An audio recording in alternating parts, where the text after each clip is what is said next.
Salut à tous, bienvenue dans une nouvelle vidéo Magnum 44. Aujourd'hui, vous avez vu, j'ai ramené le Berthier 1892, modèle 16, M16 en quelque sorte. Par contre, ce modèle-là, c'est un modèle tardif, puisqu'il y a un petit N sur le tonnerre, ce qui signifie que cette arme accepte la balle N. La balle N, qu'on va tester un tout petit peu plus tard, la balle N, c'est une balle qui a été adoptée en 1932. Disons à partir de 1932. Donc cette arme, comme elle date de 1934, elle accepte à la fois les balles D, mais aussi les balles N. Voilà. Dans la précédente vidéo, alors pas celle sur le rechargement, je vais en venir tout de suite après, j'ai tiré sur cette cible-là. Donc j'ai remis des gommettes. Et donc ça va être une cible réactive. Je vais la placer tout à l'heure à 50 mètres parce que je vais tester ces munitions que j'ai fait, dont j'ai parlé dans la vidéo spéciale rechargement du 8 mm. 8 mm le rechargement pour les nuls. Alors j'avais barré les nuls parce que vous n'êtes pas nuls. Mais c'est pas ça, c'était plutôt destiné aux débutants. Voilà, cette vidéo elle est vraiment destinée aux débutants. Et vraiment aux débutants qui commencent réellement ce calibre. Alors ce qui est mon cas. Voilà, je n'ai pas encore tiré de munitions rechargées avec cette arme. Voilà, j'en ai quelques-unes. Alors là, c'est marqué 8,57, vous inquiétez pas. Ça n'a rien à voir. Sauf que dans cette boîte-là, ben, j'ai des munitions un tout petit peu spéciales par rapport au 8 mm 50 R, donc pour le Lebel.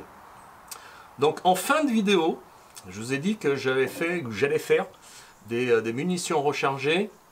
4 modèles différents, j'en ai fait 4 effectivement, dont une en plus, en fait ce sont des manufacturés, donc PPU, je vais pouvoir les tester. J'ai fait aussi un petit mélange, c'est-à-dire que j'ai utilisé des douilles boxer et j'ai mis de la poudre ancienne et des ogives, des balles N. J'ai utilisé aussi en rechargement tout ce qui est plus normal, c'est-à-dire ogive PPU, poudre actuelle, douille boxer, hein, PPU partisan, voilà. Et dans ça, eh ben, je vous en parlerai un tout petit peu plus tard parce que je pense que ça va être intéressant, à la fois pour moi mais aussi pour vous qui êtes tenté de faire du rechargement pour 8 mm Lebel. Voilà, je vais mettre ma cible réactive à 50 mètres. Je ne vais pas tirer à 100 mètres, c'est vraiment pour voir ce que ça donne au niveau rechargement, si ça fonctionne, si c'est pas trop costaud, si c'est stuff, voilà, je découvre totalement ce rechargement, donc je veux pouvoir tirer correctement, donc c'est pour ça que je place la cible à 50 mètres. Bon allez, c'est parti. Donc l'idée c'est de voir s'il y a une munition, enfin c'est pas vraiment un test de rechargement proprement dit, parce que j'ai 4 munitions différentes qui sont là-dedans, dont des 100% d'origine. Donc je ne les ai pas rechargées, évidemment, puisque même l'ogive, même comment dire, les amorces sont d'origine, je ne les ai pas du tout démontées. Par contre j'avais un petit lot, j'ai pris les meilleures, voilà, avec celles qu'on entendait bien la poudre. Donc a priori ça devrait fonctionner. Donc pour ne pas se tromper, je fais des petites étiquettes comme ça que je glisse dans la boîte, pour évidemment pas me tromper dans ce que je fais et dans ce que je tire. Voilà, donc c'est une petite astuce que beaucoup de personnes, bien sûr, font pareil, j'imagine. On va commencer par les PPU neuves. Donc les PPU neuves, dans la première vidéo que j'ai fait sur cette arme-là, je me suis aperçu que les amorces avaient tendance à sortir. Et alors pourquoi, je sais pas, est-ce que c'est une faiblesse au niveau du puits d'amorce qui est peut-être un peu trop grand, un petit peu trop lâche par rapport aux amorces, je ne sais pas. En tout cas, elles avaient tendance à se barrer, enfin pas à se barrer, elles avaient tendance à sortir, ce qui est pas très logique. Donc peut-être, je dis peut-être, un signe de surpression, mais j'y crois pas trop. Parce que généralement ces cartouches là c'est des cartouches neuves manufacturées et les gars quand ils font ça, enfin en usine, hein, ils font pas n'importe quoi, j'imagine. Par contre ça vient peut-être de l'arme, ça vient peut-être de la feuillure, ça vient peut-être de la culasse qui plaque pas totalement correctement les munitions dans la chambre. Donc peut-être qu'il y a un petit jeu et puis que l'amorce ressort. C'est pas exclu. Donc pour ceux qui ne savent pas, cette arme elle utilise des clips comme ça, des clips de 5 notamment. Donc c'est un système man-nicher, c'est-à-dire que quand on vient insérer, ben, on insère tout et le clip ne ressort pas. Non, il va ressortir à la dernière cartouche en dessous. Enfin, dès qu'on aura ouvert cette petite protubérance qui est spécifique à ces armes-là, donc les 5 coups, c'est un magasin qui est rallongé, parce que sinon vous enlevez ce magasin-là et vous avez un 3 coups. Voilà, il n'y a que le bois qui reste apparent. Donc c'est une arme qui est franchement sympathique. On va voir ce que ça donne donc à 50 mètres. Et je vais viser comme, pour tout vous dire, j'ai regardé mes vidéos que j'avais fait avant pour vraiment voir où il fallait viser. Donc je vais viser en bas visuel du noir. Alors le bas visuel du noir est plus grand qu'une C50. Hein. C50 c'est à peu près 20 cm de diamètre, là ça doit faire, je sais pas, à vue de nez, peut-être 30, je sais pas, honnêtement j'en sais rien, je crois que c'est 30.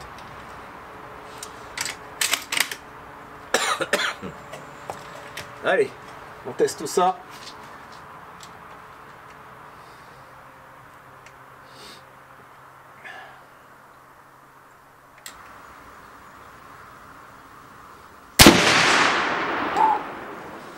Je me rappelais qu'il faisait du bruit, il fait vraiment du bruit. On a toujours une appréhension avec ces armes-là qui tabassent quand même pas mal d'épaule. Puis il faut avoir un bon casque aussi.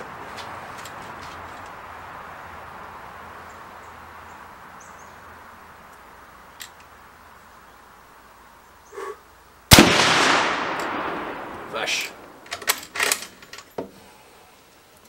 Là, bonjour les acouphènes.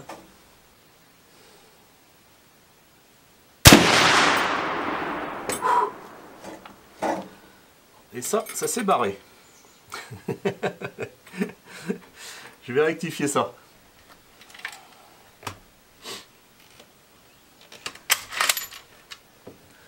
Bah, ça bradasse pas mal hein, pour que l'embauchoir, le quillon se barre. Il y a peut-être du jeu aussi dans cette arme.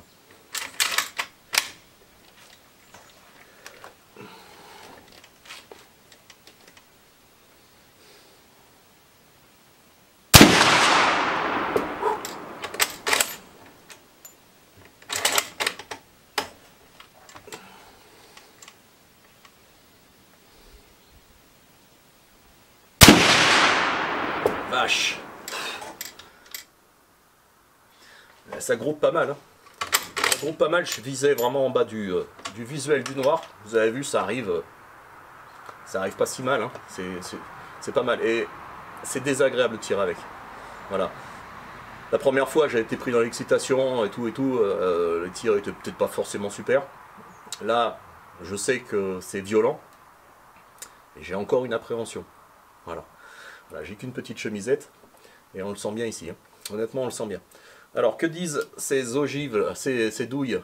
Est-ce que l'amorce sort? Effectivement, elles ont tendance à ressortir toutes. Ouais, légèrement. C'est bizarre.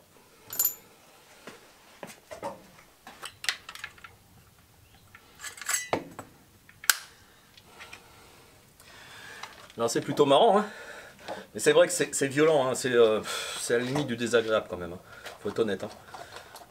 Bon, qu'est-ce qu'on va continuer? On va continuer avec des munitions manufacturées. Enfin, non, on va continuer avec des munitions modernes. Donc, ogive moderne, poudre moderne.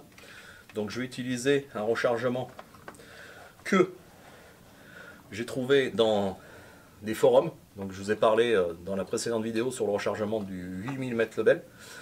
Et je vais utiliser un rechargement avec de la N150, donc ogive PPU bien sûr.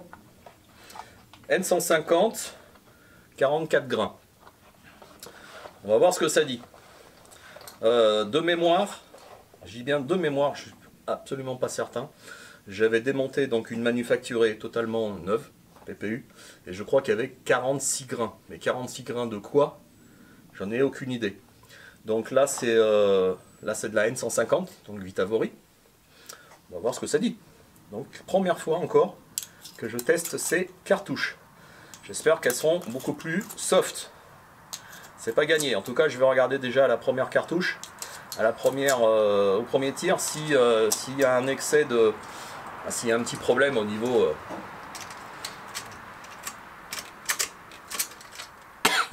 S'il y a un petit problème au niveau amorce, au niveau surpression, hein, on sait jamais. Hein. Voilà. Ça, on met ça de côté. On met le casque et les lunettes de protection.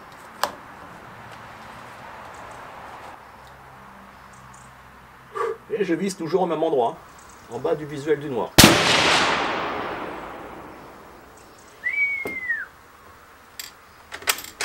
Absolument pas la même sonorité.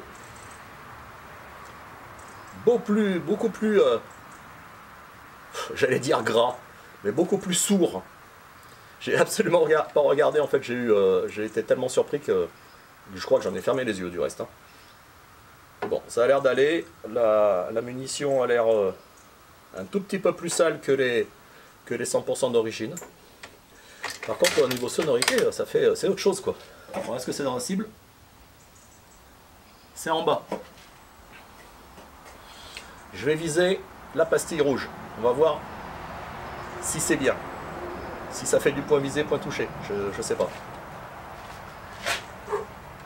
Par contre, je sais pas si c'est plus fort ou... Enfin, je sais pas. C'est bizarre comme sonorité, quoi.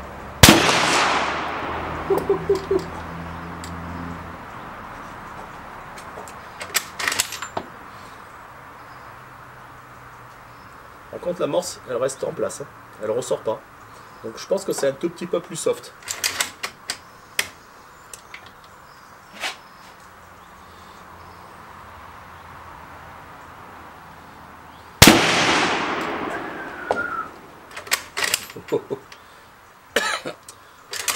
Intéressant, hein. Franchement c'est intéressant.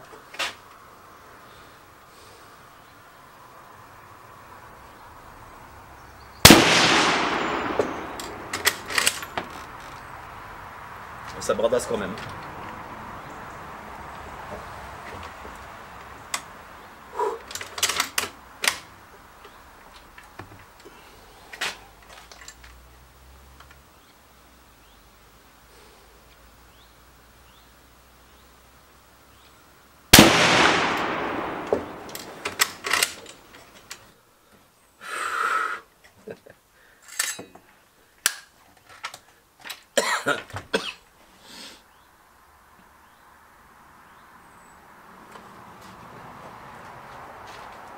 J'avais des doutes en fait sur ce rechargement.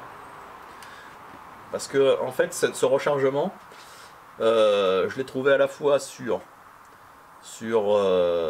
des forums, mais aussi le propriétaire m'a dit d'utiliser cette poudre là et ce rechargement là. J'avais un petit doute, je lève le doute. Ça marche très bien. Point visé, point touché, puisque je visais au ras de la pastille rouge qui fait 5 cm, ça tape un tout petit peu au-dessus. Donc il y a peut-être moyen de modifier un tout petit peu ce rechargement qui est à 44 grains, donc de N150, et essayer de voir si en baissant cette charge, ça peut baisser le tir. À 50 mètres, j'y crois pas trop. Peut-être qu'à 100 mètres, ça ferait un petit peu plus efficace. Mais honnêtement, c'est un bon début. Un bon début. Voilà, je suis assez content de ce résultat. Hein. Franchement, c'est assez bien groupé. Hein. Impressionnant.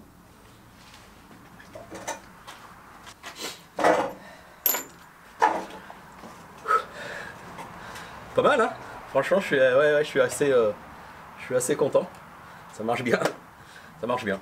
Bon, on va continuer. Alors là, on va attaquer autre chose. Hein. Là, on va attaquer des rechargés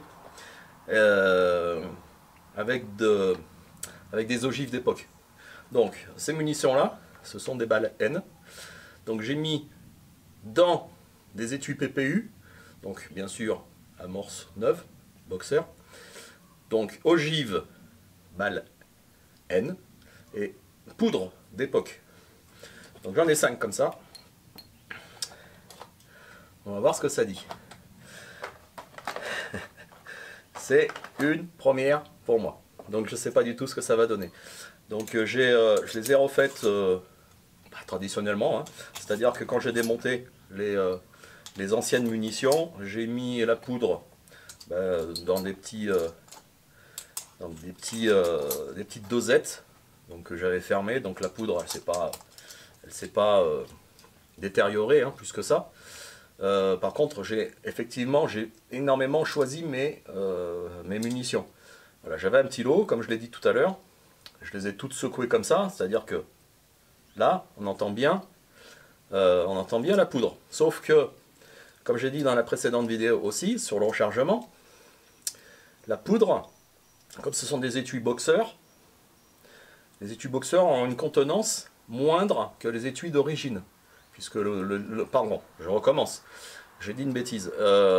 Les étuis boxeurs, effectivement, ils sont boxeurs. Les étuis PPU Partisan ont une contenance qui est moindre que les étuis d'origine. Puisque les étuis PPU Partisan ont une paroi qui est beaucoup plus grosse, épaisse. Donc le volume interne est moindre. Donc là, si on les secoue, on entend moins la poudre. Hein. Est-ce que ça va jouer sur la précision? Alors c'est pas tellement le but. Moi je vais voir si ça éclate pas déjà. Alors, ça éclate pas, ça m'étonnerait que ça éclate. Hein. Mais c'est un test. C'est un test, et a priori ça devrait normalement bien gazer. Poudre d'origine, par contre je sais pas du tout ce que ça va dire. Hein. Ça va être une surprise. Je pense qu'à la première cartouche, je vais flipper ma race. On va voir ça immédiatement.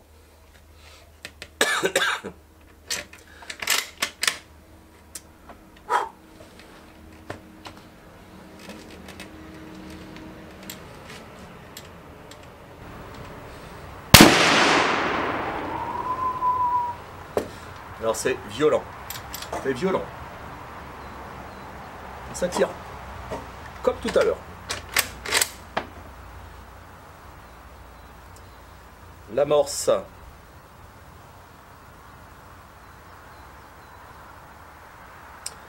L'amorce n'est pas sautée. Par contre, j'ai comparé aux autres, j'ai une marque au niveau du bas. Au bas de l'étui. Ça a énormément marqué. C'est bizarre. Je ne sais pas pourquoi. Bon, je vais en tirer une autre. Si j'ai le même problème, je vais peut-être pas les tirer. On sait jamais.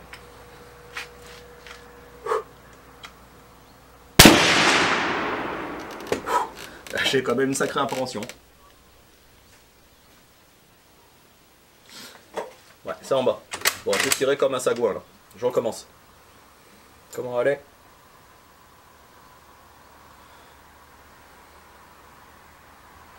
Bon, ça a l'air correct.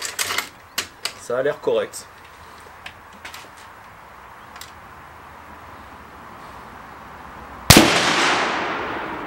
Mais ça bradasse. Hein.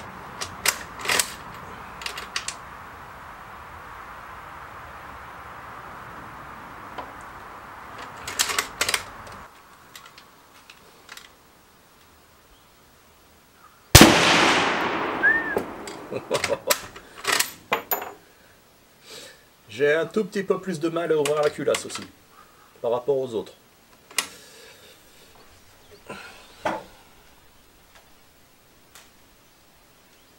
Et c'est dispersé. Hein. C'est dispersé, mais bon, je suis pas tellement rassuré non plus, hein, pour être tout à fait honnête avec vous.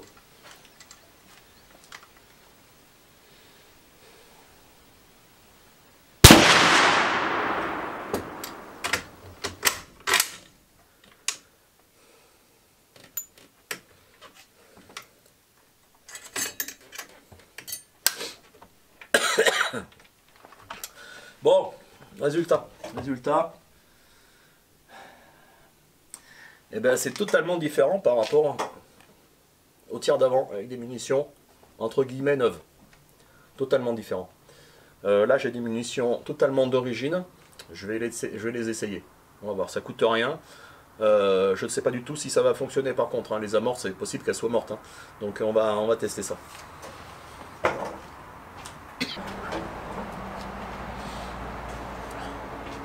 Bon, vous avez remarqué, j'étais pas forcément rassuré, mais vous inquiétez pas, je joue pas les apprentis sorciers quand même. Hein.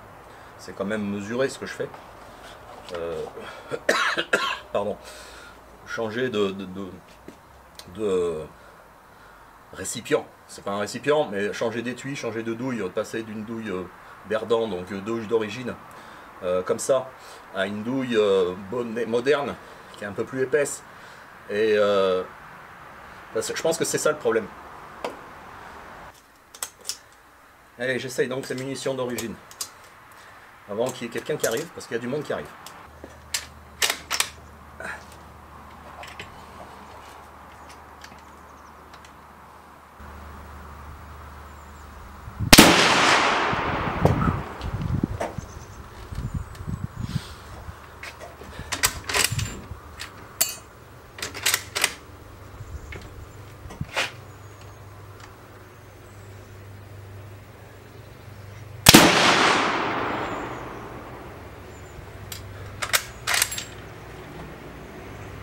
Sacré retard.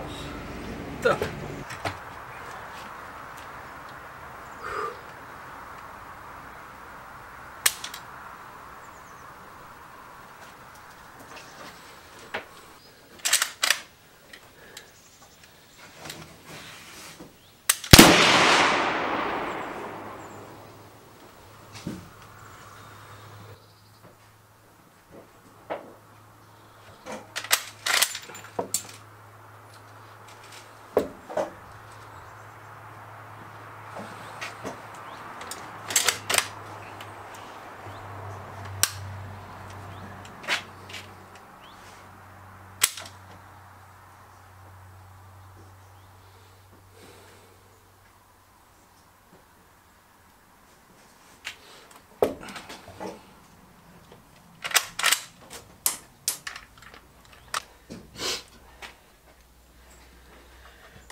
Alors vous avez remarqué les amis, les munitions d'origine sont dangereuses parce qu'elles ne vont pas péter forcément à tous les coups.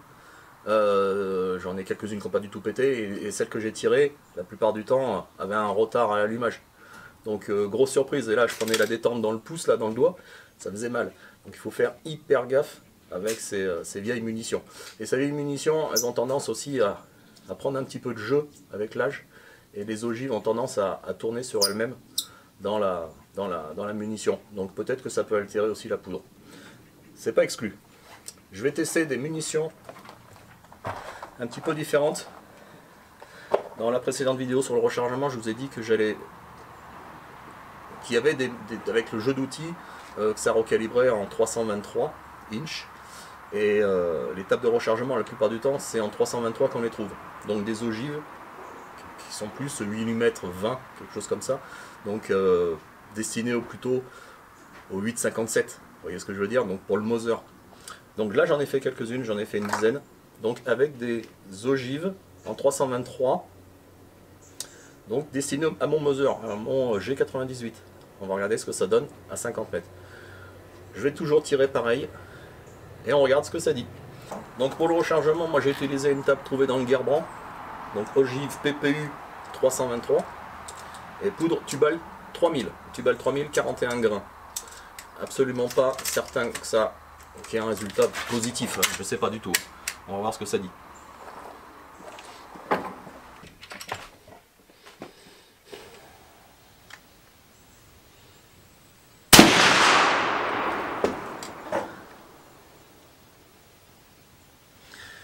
Eh ben c'est pas mal. Je visais en bas du visel du noir. Ça fait en bas du visel du noir. Donc je vais viser, bien sûr, la pastille rouge. On va voir ce que ça dit. C'est un petit peu violent aussi. Et je suis en bas de tableau.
ça a un peu tendance à tirer en bas.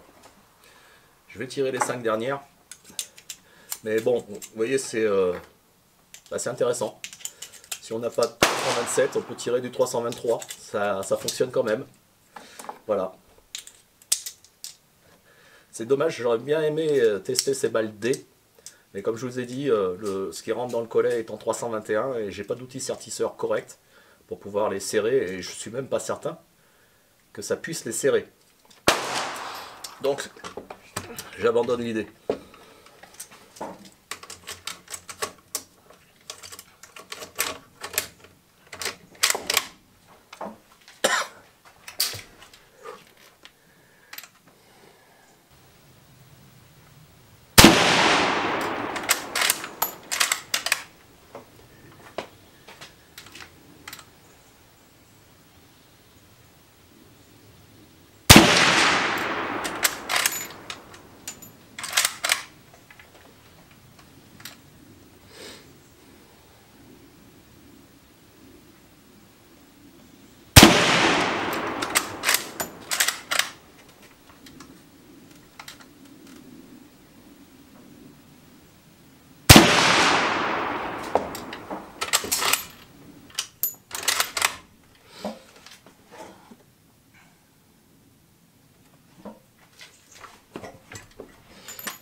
J'ai un effet de mirage énorme, hein, parce que le canon, je peux vous dire qu'il est bouillant.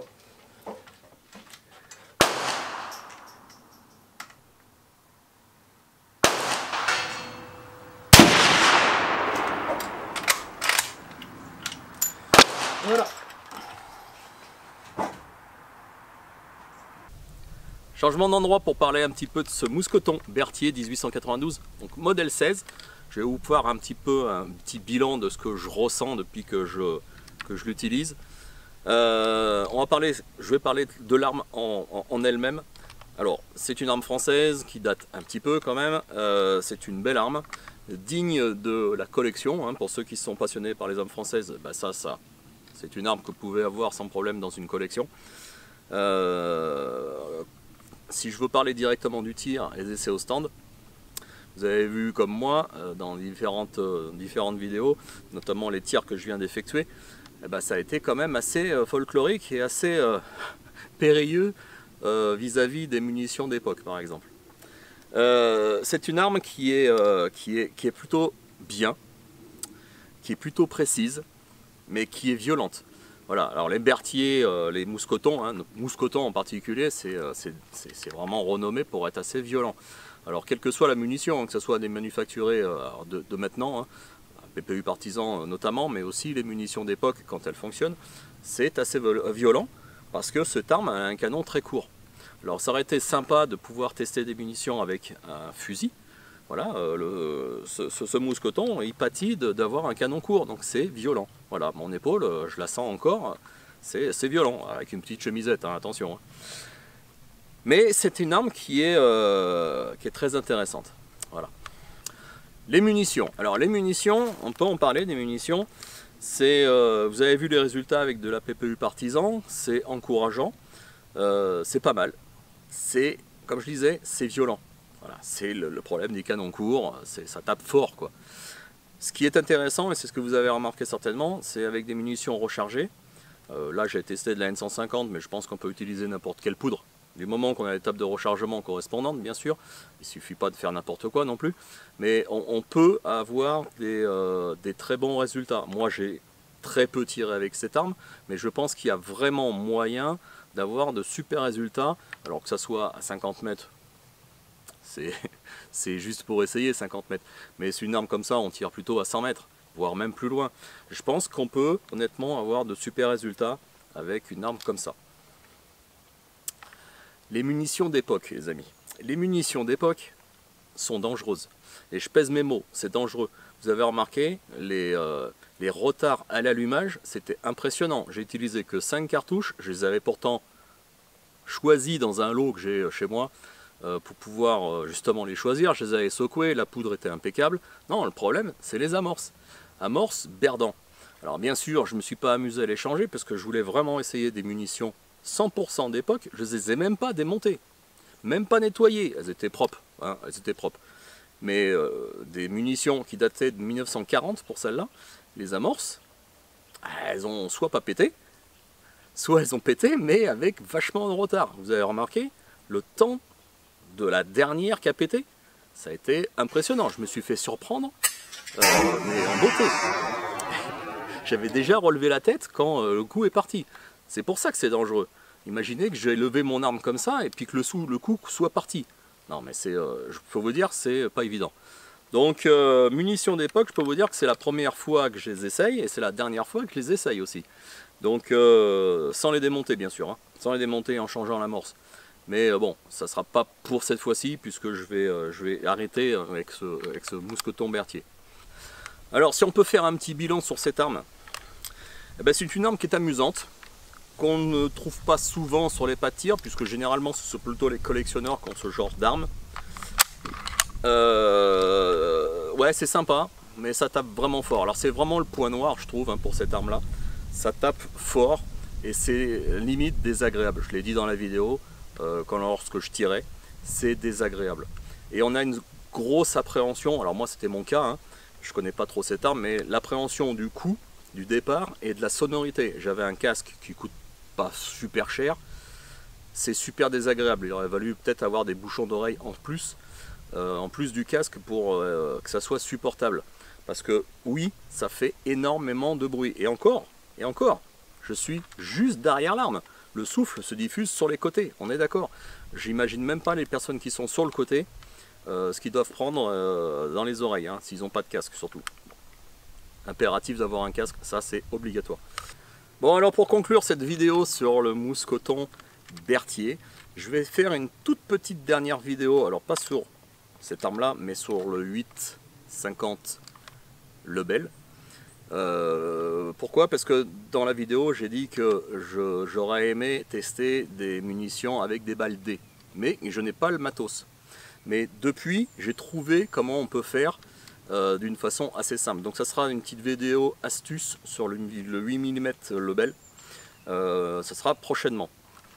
Que dire sur cette arme pour finir définitivement? Bon écoutez, c'est une super arme, mais qui reste violent. Voilà, c'est désagréable de tirer avec. Honnêtement, c'est désagréable de tirer avec. C'est une arme de collection qui, je pense, doit rester dans un râtelier. Voilà. Alors ça, c'est pour ma part. Hein. C'est l'impression que ça me donne. Sinon, voilà, c'est sympa, hein, c'est sympa. Mais c'est toute une aventure, hein, ces armes-là. C'est une aventure de les utiliser, c'est une aventure aussi de recharger ses munitions. Mais ça reste intéressant. On a très peu de tables de rechargement sur le 8 mm Lebel. Il y a beaucoup de forums qui en traitent. Ça, je l'en ai parlé dans la vidéo spéciale rechargement. Voilà. Bon, que dire de plus? Rien. Je vais la rendre à son propriétaire. Et puis, je vous dis à bientôt dans une autre vidéo. Et puis, ne loupez pas la petite vidéo justement spéciale 8 mm Lebel, astuce justement pour pouvoir utiliser les balles D. Ciao, à bientôt.